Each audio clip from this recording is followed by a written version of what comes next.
I'd like to dispel a couple of myths when it comes to language in South Africa. Actually, just one myth that I'd like to demolish as you listen to me. And that is that South Africa is an English country. I'm conversing with you now. I'm speaking to you in English because I'm wanting to get this message across to you, to invite you over the river to my side. Lapho sikhuluma khona izilimi zethu, sikhuluma isiZulu, sithetha isiXhosa, riyabolela kaSpedi, amba kaTshivenda, ons praat Afrikaans, siyakhuluma isiNdebele, riyabolela kaSesotho.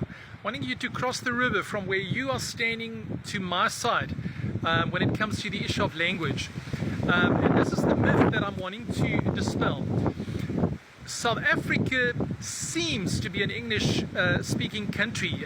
Two very powerful forces seem to convince us of this. Number one, mainstream media. The mainstream media in our country, to a great degree, is English oriented. Television programs and so forth. That's the one thing. Newspapers, well-known newspapers and blogs, online websites distributing, disseminating news in our country would have you believe that we are and we find ourselves in an English-speaking country. This is an English country. The second very strong factor having us believe this or think this is the ruling party in our country. Almost forever, the language that was used by the ruling party in its history to unite the peoples of South Africa is the colonial language, not the indigenous language, the colonial language of English. Think even of names like Steve Biko, the well-known leader of the Black Consciousness movement. His most famous book was not written in his mother tongue, isiXhosa, but it was written in English. I write what I like. Okay, so these two forces, the ruling party in our country and mainstream media, would condition us to think that this is an English-speaking country. And I'm speaking to you now, thinking like this, that this is an English country, I'm talking about communication, is wrong. The people of our country prefer, and they do, think, converse amongst one another in the mother tongue. There are many places where you see the vernacular shining through. In the University of KwaZulu-Natal, they are now forcing students, they're expecting students to do at least 1 year, but some even more in the isiZulu language. But even more than that, that's on an academic level. The people of our country still think, dream, get frustrated, chat to one another in the vernacular.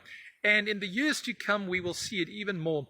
I'm dreaming and I'm working towards, when we are talking about decolonization in South Africa and Africa, I'm working towards a future for this continent where the vernaculars of our continent would start blooming, where visitors from the outside, visitors from overseas, when visiting our continent, will have to prepare also linguistically for the country that they are visiting, because there's a revival of the vernacular. We are wanting to, and I'm working towards, and I'm dreaming towards the revival of the mother tongue, where the peoples of our country are not ashamed of the mother tongue, but where technology and life and everything going with it can be expressed and lived out to the full extent in the mother tongue. So, Woza kulonyaka wezi-2024 phecelezi 2024 woza kimi ngizokufundisa ukukhuluma isiZulu ihlapha kitlaruta gore ubolele polelo yona iyo. Come,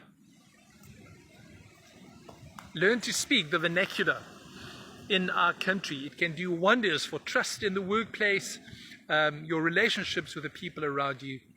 Woza ufunde ukukhuluma isiZulu. Ngiyathemba ukuthi uzwile, ngiyabonga.